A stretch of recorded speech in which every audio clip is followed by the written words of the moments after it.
अस्सलाम वालेकुम नाज़रीन, आप देख रहे हैं प्रोग्राम दुनिया के साथ। मैं हूं आपके साथ आपकी मेज़बान आसमा इकबाल। और नाज़रीन, आज हमें प्रोग्राम में सबसे पहले बात करनी है पाकिस्तानी वज़ीर ख़ारिजा बिलावल भुट्टो ज़रदारी की, जिनके हवाले से आपको बताएं कि वो दौरे अमेरिका पर हैं।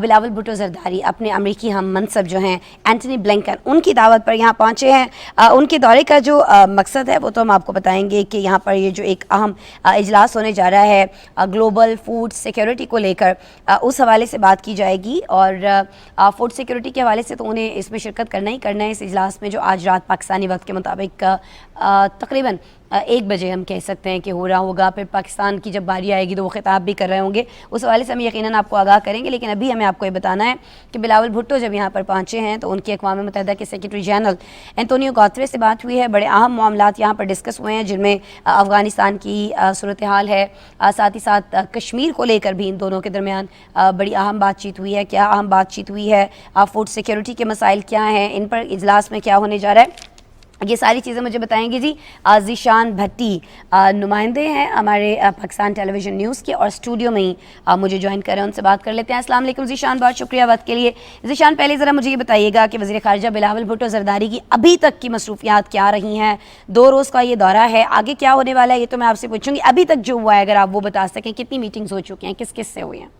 जी, आज वज़ीर ख़ारिजा काफ़ी मसरूफ़ दिन गुजारे हैं। और अगर मसरूफ़ियत के हवाले से बात करें तो अभी तक उनकी 3 अहम मुलाकातें हुई हैं। सेक्रेटरी जनरल जो हैं UN के, उनके साथ उनकी मुलाकात हुई है। उसके अलावा अमरीकी हम मनसब के साथ भी उनकी मुलाकात हुई है, जबकि इतालवी वज़ीर ख़ारिजा जो हैं वो भी वहाँ पर अमेरिका में मौजूद है, उनके साथ उनकी मुलाकात हुई है। सबसे पहले अगर अक़वाम मुत्तहिदा के सेक्रेटरी जनरल के हवाले से मुलाकात की अगर तफसील शेयर करूँ तो उसमें जो मसला कश्मीर है उसको भरपूर तरीके से वज़ीर ख़ारिजा ने उजागर किया है। चूँकि उन्होंने जब मनसब ये संभाला है तो काफ़ी मुतहरिक नज़र आए कश्मीर के हवाले से। उन्होंने कुछ दिन कबल UN से के सेक्रेटरी जनरल और प्रेसिडेंट जो हैं उनको खतूत भी अरसाल किए थे और मकबूजा कश्मीर की सूरत हाल के हवाले से आगाह किया था। जबकि दूसरा अहम जो नुकता उन्होंने उठाया है उसमें अफ़गानिस्तान की सूरत हाल के हवाले से उन्होंने पाकिस्तान की जो तशवीश है, बारहा पाकिस्तान आलमी बरादरी को आगाह करता आ रहा है, उस हवाले से भी उन्होंने आगाह किया है। जबकि सेक्रेटरी जनरल ने यकीन दिलवाया कि वो भरपूर किरदार अपना अदा करते रहेंगे और पाकिस्तान के किरदार को भी अक़वाम मुत्तहिदा में जो पाकिस्तान अपना किरदार अदा कर रहा है, जो अक़वाम मुत्तहिदा का चार्टर है उसके हिसाब से उन्होंने उसकी भी तारीफ़ की है। जबकि जो कश्मीरी हुर्रियत कॉन्फ्रेंस है उन्होंने वज़ीर ख़ारिजा की इस मुलाकात के बाद उन्होंने भी सराहा है जो वज़ीर ख़ारिजा ने मसला कश्मीर को उजागर किया है। जबकि दूसरी नहायत ही अहम मुलाकात जो अमरीकी हम मनसब के साथ एंटोनी ब्लिंकन के साथ हुई है, उसमें उन्होंने वही बात पाकिस्तान के हवाले से जो नुक्ता नज़र है मुख्तलिफ जो जियो स्ट्रेटिकल और जो पड़ोसी ममालिक के हवाले से पाकिस्तान का नुक्ता नज़र है, अमरीकी हम मनसब को वज़ीर ख़ारिजा ने एक नहायत ही अहम जो मुलाकात में नुक्ता उठाया है वो 2 तरफ़ा ताल्लुकात को बढ़ाने, बिलखसूस इस बात पर जोर दिया है कि वो डोनेशंस की बजाय तजारत को ज़्यादा प्रेफर कर रहे हैं। और उसको इस पाकिस्तान जो मुख्तलिफ शोबे हैं जिसमें IT है, ज़राअत है, फूड है, बिलखसूस उस हवाले से उन्होंने जिक्र किया कि पाकिस्तान अमेरिका के साथ 2 तरफ़ा ताल्लुकात बढ़ाना चाहता है। जबकि दीगर जो हित्ते के मसाइल हैं वो भी ज़ेर गौर आए और जो अमरीकी हम मनसब है, अमरीकी वज़ीर ख़ारिजा हैं, उन्होंने वज़ीर ख़ारिजा को यकीन दिलाया कि अमेरिका भी पाकिस्तान के साथ मिलकर चलने के लिए तैयार है और जो मसाइल हैं उन पर मिल के काम करेंगे। और इसके अलावा जो उनके इतालवी वज़ीर ख़ारिजा से मुलाकात हुई है उसमें भी उन्होंने बामी जो दिलचस्पी के अमूर थे वो ज़ेर बहस आए हैं। अच्छा, ठीक है, आज के हवाले से हमने बात कर ली, जो मीटिंग्स हो चुकी हैं उस हवाले से। ज़ीशान, कुछ अब बात कर लेते हैं जो ग्लोबल फूड सिक्योरिटी इजलास होने जा रहा है। मैं चाहूँगी कि इसका थोड़ा सा अगर बैकग्राउंड उसके ऊपर हम बात कर लें, अपने देखने वालों को बता दें कि इस इजलास में उनकी शिरकत क्यों ज़रूरी थी, पाकिस्तान की नुमाइंदगी करना, वहाँ पर मौजूद होना क्यों ज़रूरी था, ये इजलास क्यों बुलाया गया है, और फिर ख़ास तौर पर कल जो उनकी एक बहुत बड़ी अहम मीटिंग होने जा रही है सलामती काउंसिल के जो सदर हैं अब्दुल्ला शाहिद, और इसके अलावा इटली और जर्मनी के वज़राए ख़ारिजा से भी मुलाकातें उनकी जो हैं वो स्केड्यूल्ड हैं। इस हवाले से मैं चाहूँगी कि थोड़ा बात कीजिएगा इन ममालिक के साथ, ये जो वहाँ पर मीटिंग्स हो रही हैं इनके साथ हमारे ताल्लुकात को, मामलात को लेकर किस कदर ये अहम है। जी, जो तरक्की पजीर ममालिक हैं उनको जो मौजूदा सूरत हाल बिलखसूस जो कोरोना की सूरत हाल थी उसके बाद जो मसाइल का सामना करना पड़ा उसमें सबसे ज़्यादा जो अंडर डेवलप्ड कंट्रीज़ हैं उनके लिए ग़िज़ाई किल्लत और ऐसे दरपेश मसाइल हैं, उस पर आज जो अहम कॉन्फ्रेंस होने जा रही है। और वज़ीर ख़ारजा बिलावल भुट्टो बाकायदा तौर पर आज आलमी सतह पर पहली ऐसी कॉन्फ्रेंस में शिरकत करें और पाकिस्तानी नुक्ते नज़र से आगाह करेंगे। और पाकिस्तानी वक्त के मुताबिक 12 बजे आज रात को ये कॉन्फ्रेंस का आगाज़ होगा, जबकि 30 के करीब ममालिक इसमें शिरकत करें और पाकिस्तानी वज़ीर ख़ारजा भी इसमें शिरकत करेंगे और पाकिस्तान का नुक्ता नज़र आगाह करेंगे अपनी स्पीच में। और जो पाकिस्तान हमेशा से ही पिछले कुछ अरसे से अफ़गानिस्तान की अगर फिर दोबारा बात करें, वहाँ पर जो इंसानी बहरान जन्म ले रहा है, बिलखसूस मकबूजा कश्मीर में जो लॉकडाउन है वहाँ के लोगों को मसाइल का सामना करना पड़ा है, उसको भरपूर तरीके से इस इजलास में भी उनका ज़ेर बहस आएंगे। जबकि पाकिस्तान का जो डे 1 से इन ममालिक के हवाले से मौक़िफ़ है उस पर भी बात की जाएगी। और अगर दीगर मुलाकातों के हवाले से भी बात करें तो कल एक और अहम कॉन्फ्रेंस होने जा रही है अक़वाम मुत्तहिदा की, जो सिक्योरिटी और पीस के हवाले से है रीजनल, उस पर भी बिलावल भुट्टो ज़रदारी जो है वो शिरकत करेंगे और पाकिस्तानी मौक़िफ़ के हवाले से आगाह करेंगे। अच्छा ठीक है ज़ीशान, मुझे थोड़ा सा ये बता दीजिएगा, अक़वाम मुत्तहिदा की सलामती काउंसिल उनके सदर से वो बात कर रहे होंगे। सलामती काउंसिल की जब बात होती है तो हम जानते हैं कि ख़ास तौर पर जो इस्लामी ममालिक में इस वक्त बहुत सारा इंतशार है, बहुत सारे मज़ालिम मुसलमानों के ऊपर ढाए जा रहे हैं दुनिया भर में, फ़लस्तीन है या भारत में बसने वाले जो मुसलमान हैं उनके मसाइल हैं, या फिर मकबूजा कश्मीर का मसला है। इस चीज़ को बड़ी अहमियत पाकिस्तान की जानिब से हमेशा दी गई है, पाकिस्तान की जानिब से आवाज़ भी उठाई गई है। और कश्मीर तो ज़ाहिर है हमारी शहरग है, उस पर हम कैसे मुमकिन है कि बात नहीं कर रहे हों। तो जब उनकी सलामती काउंसिल के सदस्य से मुलाकात हो रही होगी तो इसको तो बड़ा अहम और बड़ा डिस्कस किया जाएगा हर जगह पर, ख़ास तौर पर जहाँ जहाँ मकबूजा कश्मीर के इशू को समझा जाता है। तो आप इस मीटिंग को किस तरह से डिस्क्राइब करेंगे? जी, ये नहायत ही अहम मीटिंग है क्योंकि इसमें पाकिस्तानी क़यादत को एक बार फिर मौका मिलेगा जो पाकिस्तान का मौक़िफ़ है वो आलमी बरादरी को बताया जाए। चूँकि इसके अलावा भी पाकिस्तान गए बगैर आगाह करता आ रहा है। फ़लस्तीन के हवाले से अगर मौजूदा सूरत हाल के हवाले से बात करें तो गुज़िश्ता रोज़ भी हमारे वज़ारत ख़ारजा ने एक वाज़े जो है प्रेस रिलीज़ जारी किया था, जिसमें जो वहाँ पर तशवीश पाकिस्तान ने अपनी तशवीश से आगाह किया जो सूरत हाल है। और फ़लस्तीन के हवाले से भी पाकिस्तान का जो मौक़िफ़ है उस हवाले से भी दो टोक बात की जाएगी। जबकि कश्मीर, अफ़गानिस्तान और दीगर जो इस्लामी बरादर ममालिक है उसमें पाकिस्तान का जो पहले दिन से मौक़िफ़ है उसी को लेके वज़ीर ख़ारजा आगे चलेंगे और उस पर बात करेंगे और अपना पैगाम जो पाकिस्तान का दो टोक एक मौक़िफ़ है उस हवाले से आगाह करेंगे। और इसमें मुख्तलिफ़ ममालिक के जो वज़ीर ख़ारजा भी शिरकत करें और दीगर हुकाम भी शरीक होंगे। तो ये काफ़ी जो इसको अहमियत की हामिल है ये मीटिंग, क्योंकि वज़ीर ख़ारजा बिलावल भुट्टो जो है इसके अलावा G77 कंट्रीज़ के हवाले से भी चीनी हम मनसब से भी वर्चुअली उन्होंने एक इजलास किया है, उसमें भी इन चीज़ों का जिक्र किया गया था। तो अब वज़ीर ख़ारजा जो है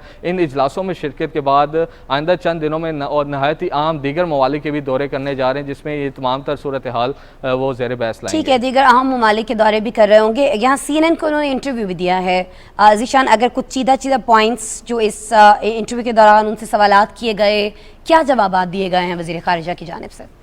चूँकि ये अक़वाम मुत्तहिदा का जो दौरा है वो बिलखसूस सिक्योरिटी और फूड ग़िज़ाई तहफ़्फ़ुज़ के हवाले से दो अहम इजलास होने जा रहे हैं। तो CNN के इंटरव्यू में भी वज़ीर ख़ारजा ने दो टोक अपने अल्फाज में कहा है कि जो अफ़गानिस्तान के हवाले से तशवीश थी उस हवाले से वज़ीर ख़ारजा ने बताया कि जो अबूरी सेटअप आया वहाँ पर हुकूमत आई है, उसके बाद जो वहाँ पर कुछ पाबंदियाँ भी लगाई गई हैं उस हवाले से भी वज़ीर ख़ारजा ने कहा कि पाकिस्तान पहले दिन से ख़वातीन को बाइख्तियार बनाने का हामी है, तो जो पाबंदियाँ लगाई गई हैं उनको हटाने का भी मुतालबा किया गया। इसके अलावा कश्मीर के हवाले से भी उन्होंने वाज़ेह बात की है। जबकि जो इजलास में जो चीज़ें ज़ेर बहस आनी उस हवाले से भी वज़ीर ख़ारजा ने तमाम तर पॉइंट जो हैं वो CNN के इंटरव्यू में भी सामने रखे हैं।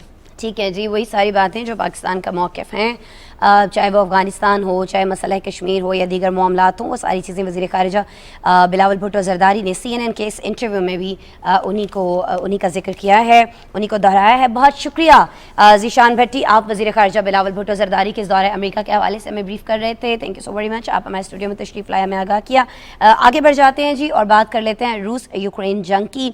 तकरीबन रोज़ाना ही हम इस मामले पर बात कर रहे होते हैं क्योंकि इंतहाई एक अहम इशू है, हॉर इशू है और नो डाउट इस पर पूरी दुनिया में इस वक्त भी अगर देखा जाए इंटरनेशनल मीडिया पर ख़ास तौर पर तो बात हो रही है, वक्तन फ़वक्तन जो भी सिचुएशन रहती है उससे आगाह भी किया जा रहा है। तो BBC ने एक ऐसी रिपोर्ट जारी की, आप जानते हैं कि ये जो बूचा का इलाका जहाँ अब से कुछ रोज़ कबल 1000 के करीब जो डेड बॉडीज़ हैं वो मिली थी, लाशें मिली थी, यहाँ तकरीबन 650 अफराद जो यहाँ पर मिले थे, 1000 के करीब डेड बॉडीज़, उनमें से 650 को गोलियां मारकर हलाक किया गया।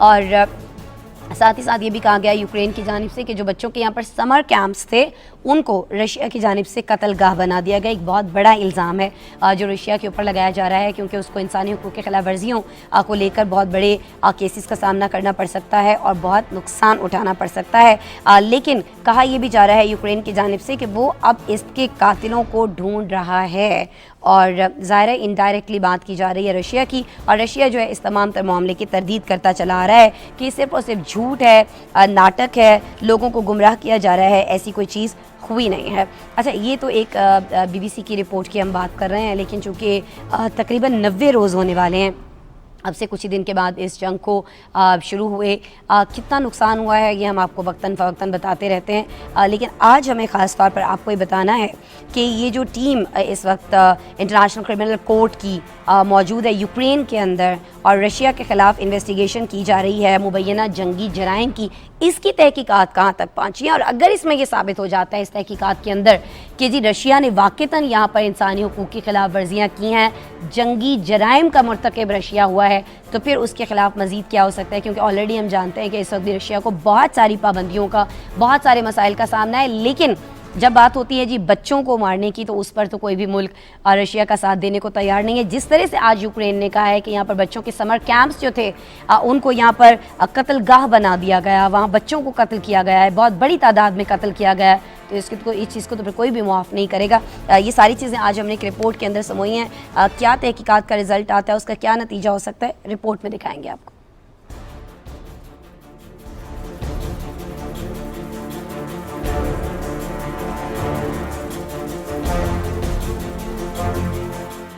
यूक्रेन पर मॉस्को फोर्सेस के हमलों को आज 84वां रोज है। खबर एजेंसी के मुताबिक रूसी फोर्सेस के खैरसून पर हमलों में 3 शहरी हलाक हो गए हैं। खैरसून की इलाकाई कौंसिल के रुकन का कहना है कि हमलों में कई दीगर लोग जख्मी भी हुए हैं। रूसी फौज ने जंगी जराइम के मुकदमे में इतराफ जुर्म कर लिया है। इस जंग के आगाज के बाद पहली बार जंगी जराइम के मुकदमे का सामना करने वाले रूसी फौजी ने यूक्रेन के एक शहरी को कत्ल करने के इल्जामात का एतराफ किया है। रूसी फौजी पर इल्जाम है कि उसने मॉस्को के हमले के 4 दिन बाद 28 फरवरी को यूक्रेन के शुमाल मशरकी इलाके सोमी के गांव में एक खुली कार की खिड़की से एक यूक्रेनी शख्स के सर में गोली मारी थी। यूक्रेन की प्रोसिक्यूटर जनरल का कहना था कि इनका दफ्तर 41 रूसी फौजियों के खिलाफ जंगी जराइम के मुकदमात की तैयारी कर रहा है। ह्यूमन राइट्स वॉच ने रूसी फौज पर चरनहिव के इलाके में जंगी जराइम की कार्रवाइयों में मुर्तकिब होने का इल्जाम लगाया है।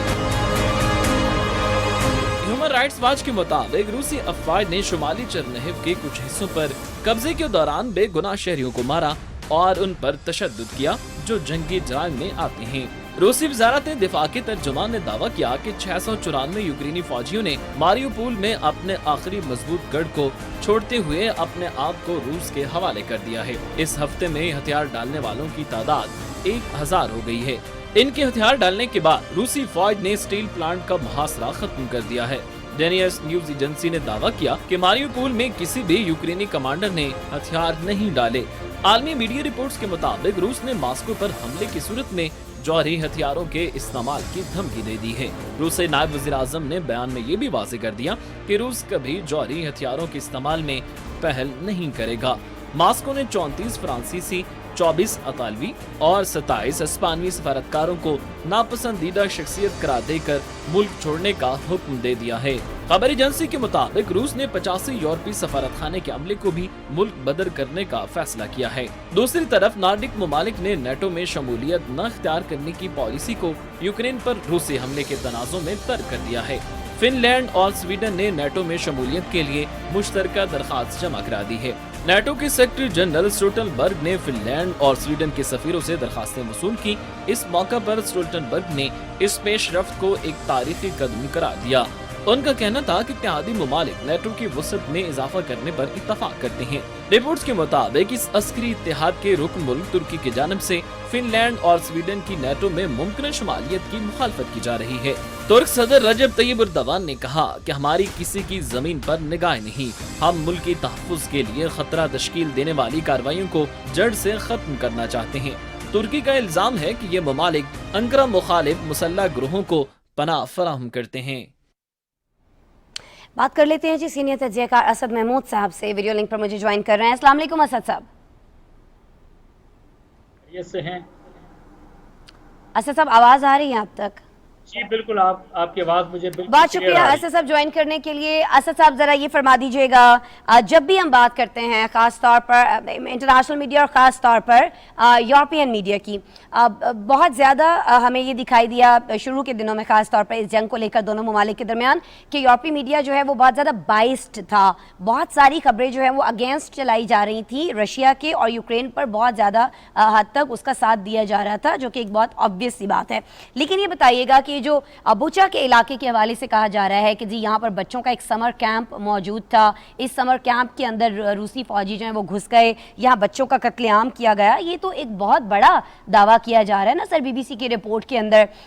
आपके पास क्या इत्तलात हैं, क्योंकि इस तरह की कोई भी चीज़ जो है, इतना बड़ा जो दावा है, इतना बड़ा जो इल्ज़ाम है, वो बगैर किसी सबूत के तो नहीं चला दिया गया होगा। तो आप किस तरह से देख रहे हैं इस खबर को? ये तो रशिया के लिए बहुत बड़ी सिचुएशन ख़राब हो सकती है इससे। बिस्मिल्लाहिर्रहमानिर्रहीम, थैंक यू वेरी मच।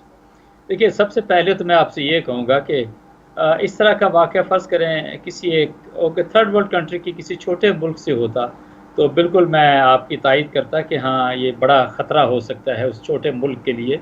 लेकिन if there is a power like Russia या अमेरिका या फिर चाइना या फिर यूके की भी बात करते हैं तो उनको किसी तरह का कोई ऐसा मसला नहीं। फिर समर कैंप की आप जैसे बात की, या तो आप ये कहें जी कि वहाँ पर रशियन आर्मी ने जब हमला किया तो वहाँ पर लोग मौजूद थे, वहाँ पर कैमरास मौजूद थे, मीडिया मौजूद था और उसको इस तरीके से कवरेज की जा रही थी। ये तो देखिए ना, आप पहली बात तो ये है कि इस war is going on between Russia and Ukraine, और इसको बिल्कुल आज 84th डे है, और जो इंटरनेशनल क्रिमिनल कोर्ट के 42 लोग जो हैं वो वहाँ पर मौजूद हैं इसकी इन्वेस्टिगेशन करने के लिए। इन्वेस्टिगेशन करने वाले लोग, इन्वेस्टिगेटर्स उनके मौजूद है, बाकी सारा कुछ है। नो, ये सवाल तो बिल्कुल, since we are living in a third world country, ये सवाल तो किया जाना चाहिए ना कि क्या ये इंटरनेशनल क्रिमिनल कोर्ट्स के जो लोग हैं क्या वो उस वक्त भी मौजूद थे जब जो कुछ वहाँ पर इराक के अंदर हो रहा था, जो कि सीरिया के अंदर हो रहा था, और for that matter what happen in Libya. देखिए, ये एक बड़ी एक मुख्तलिफ तरह की एक जंग है और ये बहुत बड़े मफादात की जंग मैं समझता हूँ कि इस वक्त चल रही है। और अगर आपकी बात मैं काट रही हूँ असद साहब, आप ये कहना चाह रहे हैं कि ये जो कीव के रीजनल पुलिस ऑफिसर हैं जिन्होंने 11,000 केसेस रजिस्टर्ड किए हैं जंगी जराइम के रूस के ख़िलाफ़, वो दोनों ने कहा है जी कि बहुत सारे जो रशियन फ़ौजी हैं उन्होंने जंगी मुकदमे की जो समाअत हुई है उसके दौरान इतराफ़ जुर्म भी कर लिया है कि वो जो मुर्तकब हुए हैं। फिर इंटरनेशनल क्रिमिनल कोर्ट के तफ्तीशकार यहाँ पर मौजूद हैं, फॉरेंसिक माहिरीन हैं, दीगर अमला यहाँ पर मौजूद है। तो आप कह रहे हैं कि ये सारी चीज़ें, इसको कोई फ़ायदा ही नहीं है क्योंकि ये रशिया के ख़िलाफ़ हैं, ये एक बड़े मुल्क के खिलाफ हैं, तो फिर तो ये ऐसा लगता है कि फिर कोई इसका कोई मकसद ही नहीं था, इनको यहाँ आना ही नहीं चाहिए था। अगर रशिया के खिलाफ कुछ हो ही नहीं सकता, हो तो रहा है असद साहब, इतनी पाबंदियां तो ऑलरेडी लग चुकी हैं उस पर। This is what it is. ये एक साइड आपको नजर आती है, इसमें अमेरिका आपको नेटो पूरा नजर आता है और उसी के साथ सर्टली आप यूके को देखते हैं इम्बाक अमेरिका के साथ।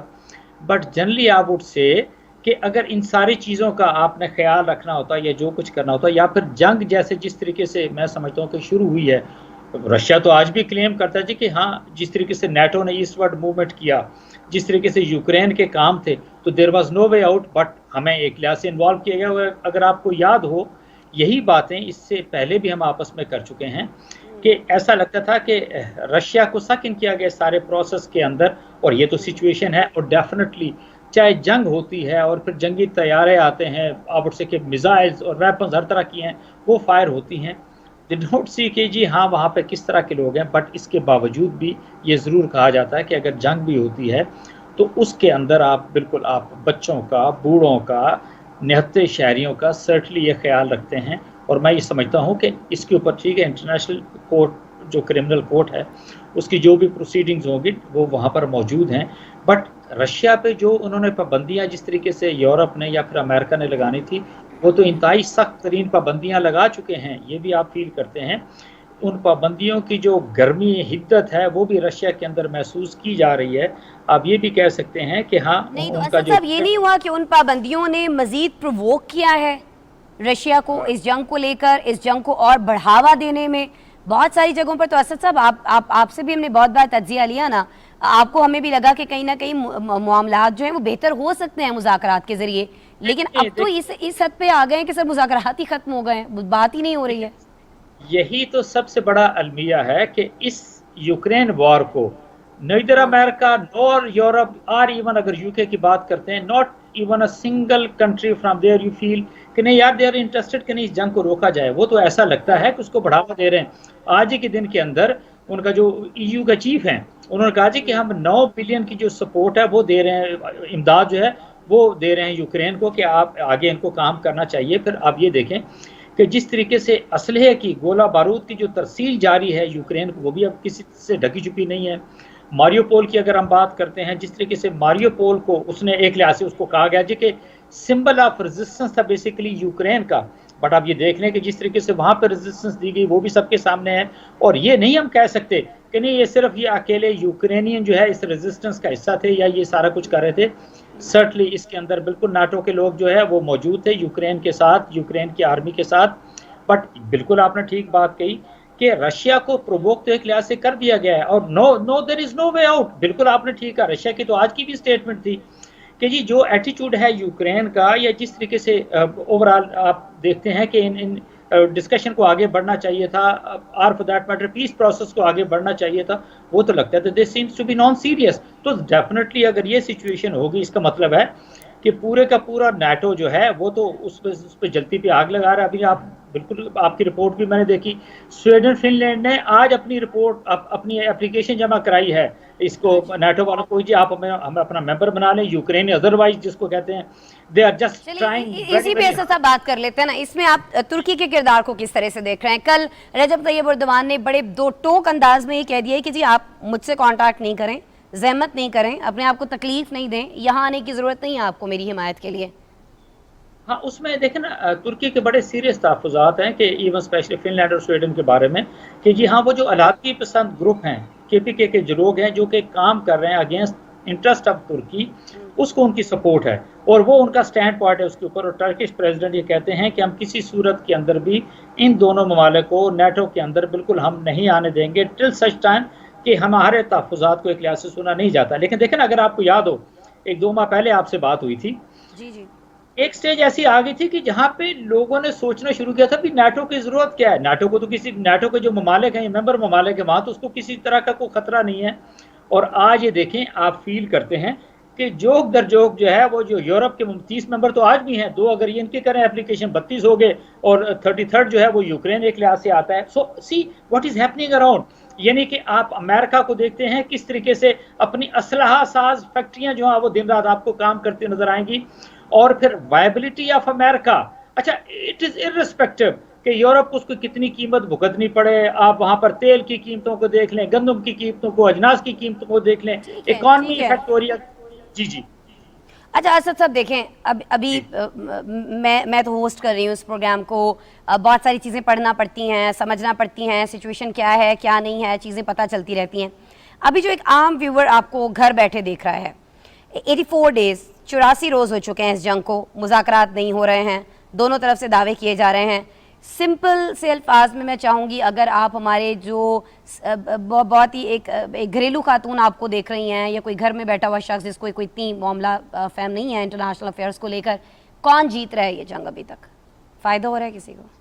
At the moment I would say कि इंसानियत ख़त्म हो रही है, इंसानियत का नुकसान हो रहा है। हम यूक्रेनी हमारे जो दोस्त हैं, जिस तरीके से मतलब उनको घर से बेघर आपने देखा, ईस्टर्न यूक्रेन को आपने तबाह होते हुए देखा, वेस्ट यूक्रेन के ऊपर आपने अटैक होते हुए देखे, ये कोई अच्छी खबरें मैं समझता हूँ कि नहीं है। और उससे हट के भी मैं फील करता हूँ कि वो जो दुनिया की आसमां जो बेहिसी नज़र आती है ना, अमेरिका की, वेस्टर्न वर्ल्ड की, और for that matter those countries जो कि बड़ा एक बेहतर और मेजर रोल प्ले कर सकते हैं, जर्मनी फ्रांस की बात आप करते हैं, you don't find them there. बल्कि कल के दिन की बात है कि वो जो प्रेसिडेंट हैं फ्रांस के, उनकी और फिर ज़ेलेंस्की की जो है बड़ी देर तक गुफ्तगू-शुनीद हुई है। ज़ेलेंस्की को उन्होंने हीरो के तौर पे एक लिहाज से लेकर आ रहे हैं, और जी जी मैं आज भी ये कहने को तैयार हूँ कि किसी भी कौम का जो लीडर होता है, उसने अपने लोगों को इस बुरे तरीके से इतनी बड़ी कुव्वत के सामने नहीं लेकर आते।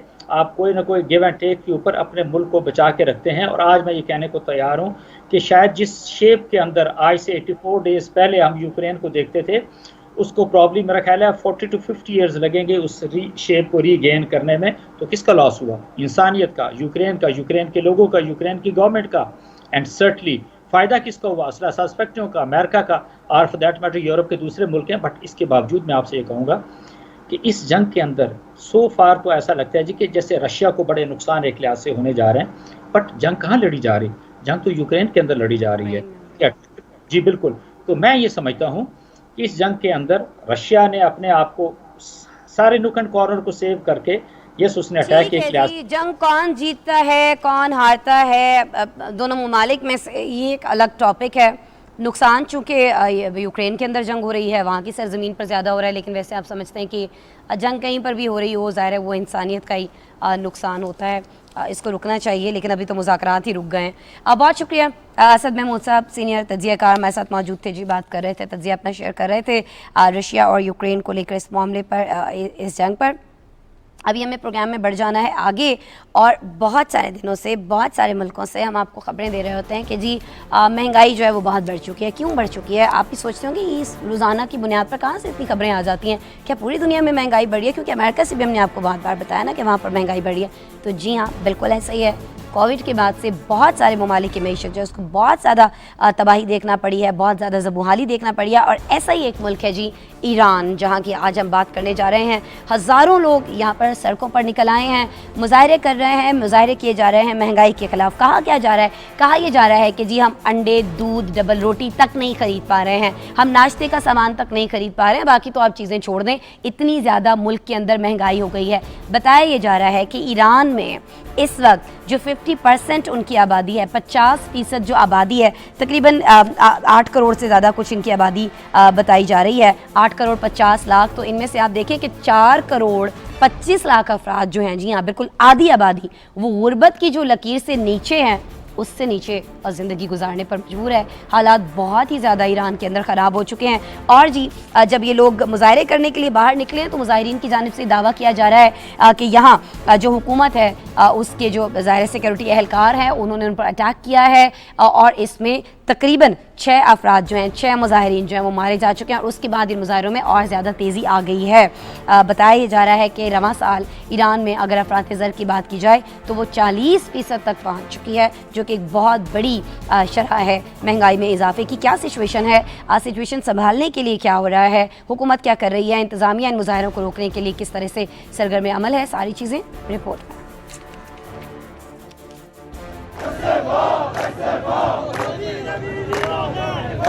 ईरान में महंगाई के खिलाफ आवाम सड़कों पर निकल आए। गुज़िश्ता हफ्ते हुकूमत की जानिब से खाने पकाने के तेल, मुर्गे, अंडे और दूध जैसी बुनियादी और जरूरी खुराक की कीमतों में 300% तक इजाफे के ऐलान के बाद मुल्क के मुख्तलिफ सूबों में कई दिनों से एहतजाज जारी है। मुजाहिरीन ने महंगाई पर काबू पाने में नाकामी पर ईरानी सदर और हुकूमत से मुस्ताफी होने का मुतालबा करते हुए कीमतों में कमी तक एहतजाज जारी रखने का ऐलान किया है। अरब न्यूज एजेंसी के मुताबिक मुजाहिरों को रोकने के लिए हुकूमती क्रैकडाउन के दौरान अब तक 6 अफराद हलाक और मुतअद्दिद जख्मी हो चुके हैं, जबकि ईरानी हुकूमत ने इस दावे को मुस्तरद कर दिया है।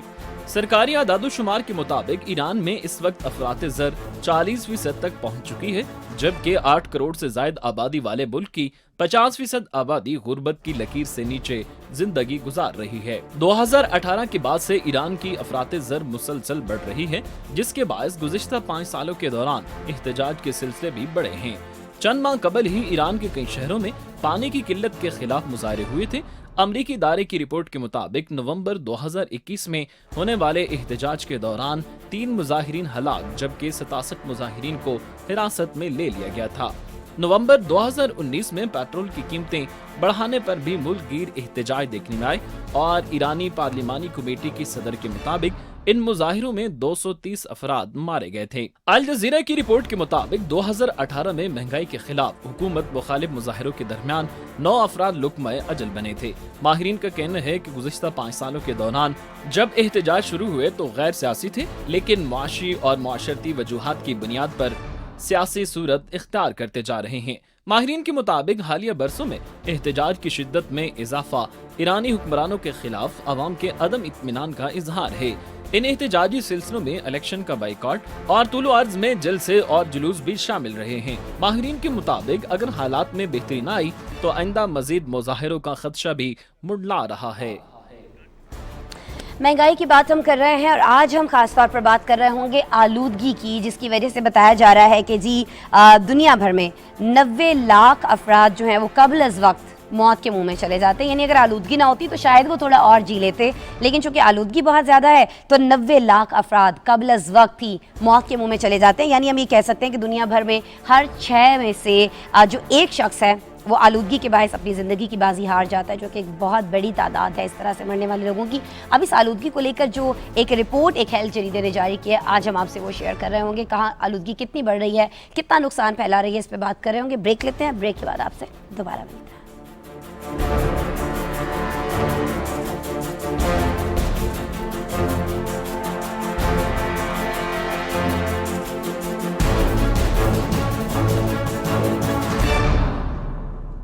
आ गया नया ट्रीट सफेद जो है 3 रुपए का ब्लेड। सिर्फ 3 रुपए का ब्लेड। जी हाँ, वही मयार वही शेप। बार बार दोस्तों के लिए 30 रुपए में 10 ब्लेड। नया ट्रीट सफेद, जेब पे हल्का, शेप में तेज। बढ़ रही है गर्मी, एहतियात है लाजमी। हीट स्ट्रोक के मुज़िर असर से बचाव के लिए एहतियाती तदाबीर पर अमल लाजमी करें। धूप में गैर जरूरी घर से बाहर जाने से इज्तिनाब करें। बाहर निकलते वक्त सर को ढांपें। पानी बार बार पिएं और कोल्ड ड्रिंक से इज्तिनाब करें। एयर कंडीशन माहौल से अचानक बाहर न निकलें। खुले हल्के रंग के कपड़े पहने। तेज धूप और घुटन में मशक्कत से गुरेज करें। ज्यादा पसीने की सूरत में निमकोल, शिकंजबीन पिएं। तबीयत ज्यादा खराब होने की सूरत में मुतासिरा को फौरी ठंडी जगह पर लिटाएं और पानी के छींटे मारें या पट्टियां करें। तबीयत ना बेहतर होने की सूरत में मुतासिरा को फौरी करीबी अस्पताल मुंतकिल करें। हुकूमत पाकिस्तान।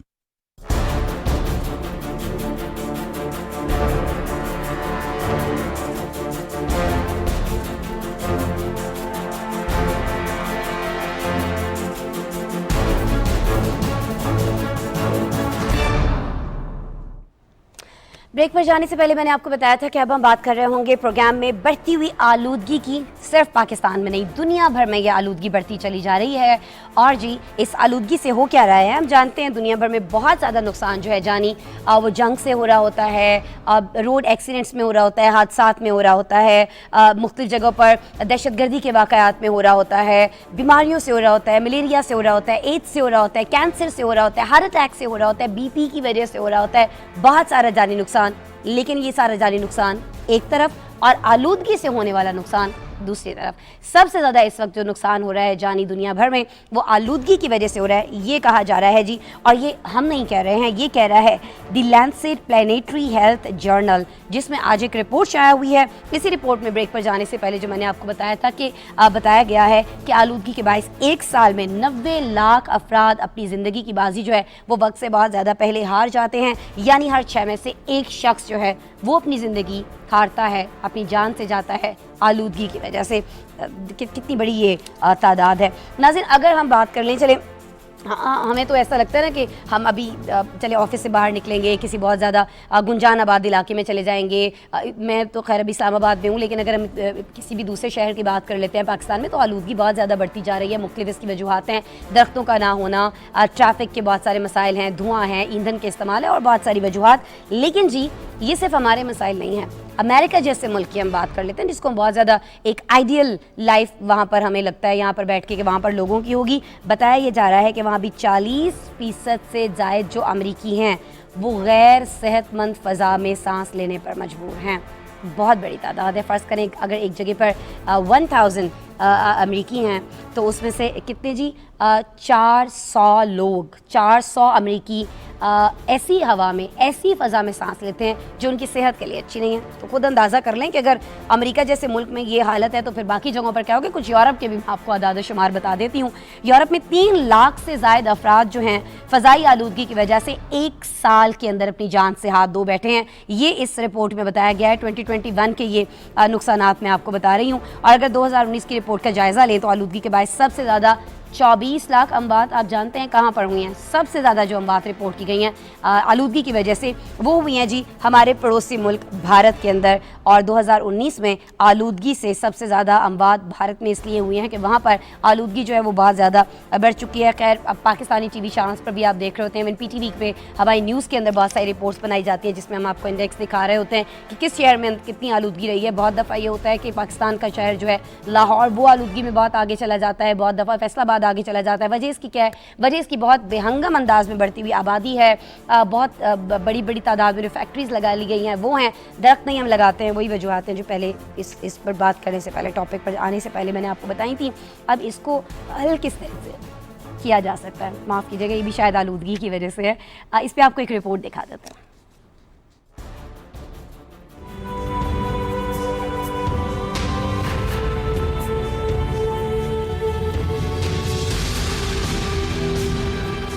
दुनिया भर में लोग दहशतगर्दी और जंग से भी ज्यादा आलूदगी का शिकार हो रहे हैं।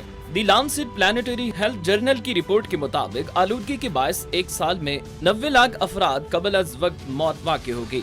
माहिरीन ने जहर आलूदा हवा से होने वाली अमवात की बढ़ती हुई तादाद पर इंतहाई तशवीश का इजहार किया है। दी लांसेट ने आलूदगी और सेहत के हवाले से जारी रिपोर्ट में इंकशाफ किया कि जंग, दहशतगर्दी, कोरोना समेत दीगर वबाई अमराज से सेहत पर जो मुज़र असरात मुरतब होते हैं, उनसे कहीं ज्यादा मुहलिक असरात आलूदगी की वजह से सामने आ रहे हैं। हवा, पानी और मिट्टी में इंसानों की वजह से फैलाई गई आलूदगी से फौरी तौर पर मौत नहीं होती, लेकिन इसके नतीजे में लोग अमराज कल्ब, कैंसर, तनफ्फुस के मसाइल और दीगर संगीन बीमारियों का शिकार हो रहे हैं। रिपोर्ट में कहा गया है कि आलूदगी इंसानी सेहत और कुर्रा अर्ज की सेहत के लिए एक हकीकी खतरा है, जिसने जदीद समाज की पायदारी को खतरे में डाल दिया है।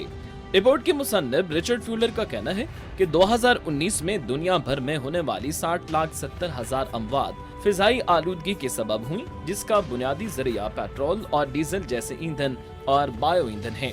अगर हम साफ सुथरे माहौल को फरोग नहीं दे रहे तो हम यकीनन कुछ संगीन गलती कर रहे हैं। उन्होंने कीमियाई आलूदगी को भी बैनुल अक़वामी सतह पर बड़ा खतरा करार दिया।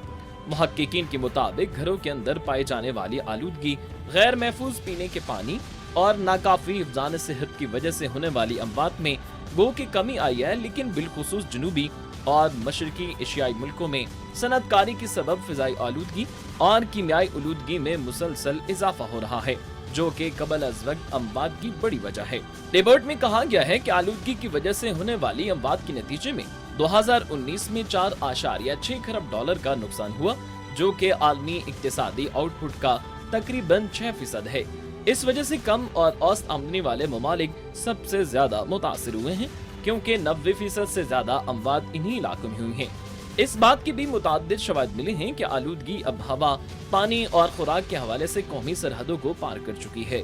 रिपोर्ट में ये भी बताया गया है कि लीड, आर्सेनिक, कैडमियम, पारा और जरासीम कुछ अद्वियात की वजह से मिट्टी और पानी के आलूदा हो जाने के नतीजे में तरक्की पजीर मुल्कों से बरामद की जाने वाली दालें, सी फूड, चॉकलेट और सब्जियां भी आलूदा हो रही हैं।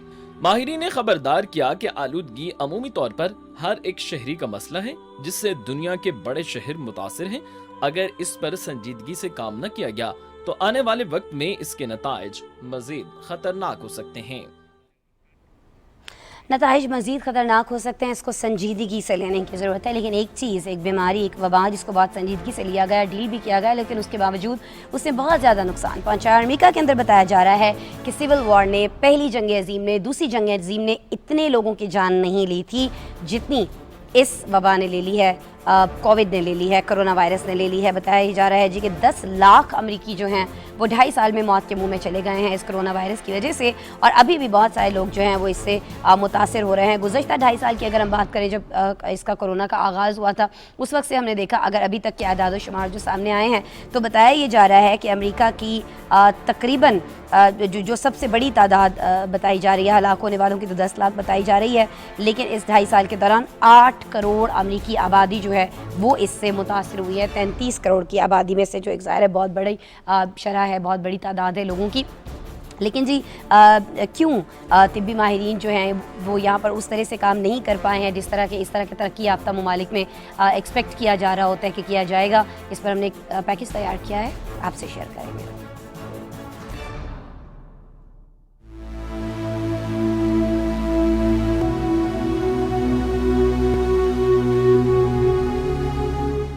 अमेरिका में आलमी वबा कोरोना से हलाक होने वालों की तादाद 10 लाख तक पहुंच गई। हुकूमती आदाद-ओ-शुमार के मुताबिक अमेरिका में कोविड से होने वाली तकरीबन 7,40,000 अमवात 65 साल से ज्यादा उम्र के अफराद की हुई, जबकि औरतों की निस्बत मर्द ज्यादा तादाद में हलाक हुए। मजबूरी तौर पर मरने वालों में अक्सरियत सफेद फामों की थी। आलमी वबा में हलाक होने वालों के सोग में अमेरिकी सदर जो बाइडेन के हुक्म पर जुमेरात के रोज कौमी परचम भी सरनगू रखा गया। सदर ने एक बयान में कहा कि एक कौम की हैसियत से हमें इस दुख का एहसास करना चाहिए और ये जख्म भरने के लिए जरूरी है कि हम इसे याद रखें।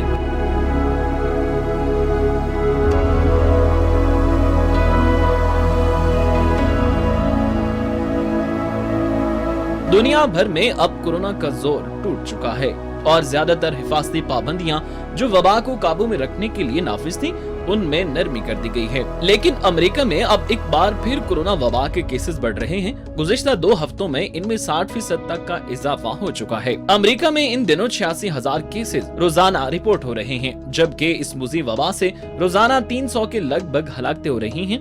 जनवरी 2021 में ये तादाद 3400 रोजाना से ज्यादा थी। अमेरिका में 20 जनवरी 2020 को कोरोना वायरस में मुब्तला होने वाले पहले मरीज का पता चला था। इसके चंद ही हफ्तों बाद अमवात की खबरें आना शुरू हो गई थी, जिसके बाद से 2 साल तक अमवात और मरीजों की तादाद बढ़ती और घटती रही है। जिस तरह वायरस मुल्क भर में फैलता गया, उस वबा की लहरें आती रही और 2021 के अवाइल में इस बीमारी से मरने वालों की तादाद एक दिन में 4000 की बुलंद तरीन सतह तक भी पहुँच गयी थी।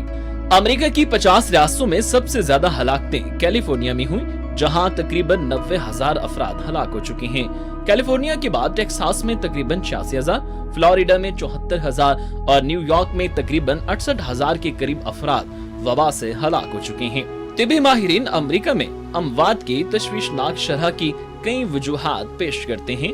इनमें लोगों में पाए जाने वाले मोटापे, ज़हनी दबाव, अस्पताल और तिब्बी मराकज पर मरीजों का दबाव और बूढ़े लोगों की ज्यादा आबादी जैसी वजूहात शामिल हैं। जबकि कोरोना के हवाले से जारी की गई रिपोर्ट के मुताबिक ज्यादातर हलाकतें इन शहरी और देही इलाकों में हुई, जहां मास्क पहनने और वबा से बचाव की वैक्सीन लगवाने की मुखालफत सबसे ज्यादा थी, जिसकी भारी कीमत अमेरिकी अवाम को अपनी जानों की सूरत में चुकाना पड़ी। सरकारी तौर पर मरने वालों की तादाद 10 लाख बताई जा रही है, लेकिन तिब्बी माहिरीन के मुताबिक वायरस से मरने वालों की बिलवास्ता तादाद इससे कहीं ज्यादा होने का इम्कान है। माहिरीन का कहना है कि सेहत के निजाम में खलल और वायरस के पकड़े जाने के खौफ से तिब्बी इमदाद लेने में हिचकिचाहट इसकी बड़ी वजह हो सकती है।